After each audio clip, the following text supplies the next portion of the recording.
She never expected that a simple amputation surgery would cost her 1 million gold coins. This doctor's healing magic was too extraordinary. He could regenerate a severed arm, and the procedure was effortless for him. Jack summoned a magical cutting blade out of thin air. He used magic to reduce her pain and remove the arm. Then, in full view of everyone present, the arm grew back completely. But despite his incredible abilities, Jack had recently been expelled from the heroes party. The reason was that his healing spells worked too quickly. Every time a teammate got injured, their wounds would instantly close. Over time, the party began to overlook Jack's presence. They mocked him, saying he was no longer useful, and finally decided to kick him out. Jack was forced to leave the team, with only 1 gold coin as compensation. Soon after arriving in a new town, he saw an elf girl being pushed to the ground by a rough-looking man. The girl struggled desperately, but this only angered the man further. In a fit of rage, he stabbed her in the abdomen. Jack couldn't believe anyone would harm a child so brutally. He took out the single gold coin he received when leaving the party, and offered to buy the girl's freedom. The two men were shocked. Who would spend money on a dying slave? They immediately accepted Jack's offer. The girl looked at Jack with gratitude, but she felt she was near death. She was bleeding heavily, her body felt weak, and she could sense her life fading away. Jack told her not to worry, he would heal her right away. The girl didn't believe him at first, but in the next moment, her wound miraculously vanished.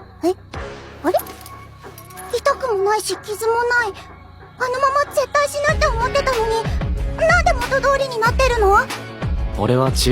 She was utterly stunned, having narrowly escaped death. She broke down in tears, thanking Jack repeatedly. During their conversation, Jack learned her name was Lily. Seeing her clothes were dirty and torn, he took her to buy a new outfit. Then he brought her to a restaurant for a proper meal. Lily asked why Jack wasn't eating. He lied and said he had already eaten. The truth was, Jack was facing a financial crisis. Just buying Lily clothes and a meal had used up all his savings. Thinking about his situation, Jack wanted to find a safe place for Lily. He didn't want her to suffer with him, but Lily refused to leave his side. Reluctantly, Jack decided to look for work to earn money. Just then, a potential customer walked into the restaurant. The man had a wounded arm, with what looked like burn marks from a magic projectile. Since he was part of a gang, he couldn't go to a proper hospital for treatment. He had planned to endure the pain overnight, but by chance, he encountered Jack. With a simple wave of his hand, Jack made the wound disappear completely. The man was astonished. He never expected to meet such a powerful healer here. It seemed true experts often hid in plain sight. To show his gratitude, the man generously paid Jack several gold coins, and promised to return if he needed more help in the future. Jack suddenly realized he could open a clinic in the slums, specifically serving people from the underworld. But as a commoner, he couldn't obtain a noble-issued medical license. He would have to operate without a permit, slowly building a clientele through word of mouth. He decided to start right away. That night, Jack took Lily to an abandoned part of town. Many buildings there were empty and unused. Jack planned to occupy one of them freely. It was remote and perfect for discreet operations. They found a suitable-looking villa. Just as they were about to enter, Lily grew frightened by the eerie atmosphere. Rumors said places like this were haunted by wraiths, high-level undead creatures. Anyone who encountered them could easily lose their life. While Jack could heal physical injuries, if a soul was stolen, nothing could be done. But Jack remained completely calm. He strode confidently into the building. Lily had no choice but to follow. Inside, Lily lit the room with a magic light orb. After a quick inspection, Jack thought the place was ideal. It just needed some cleaning to be livable. Suddenly, a terrifying wraith appeared.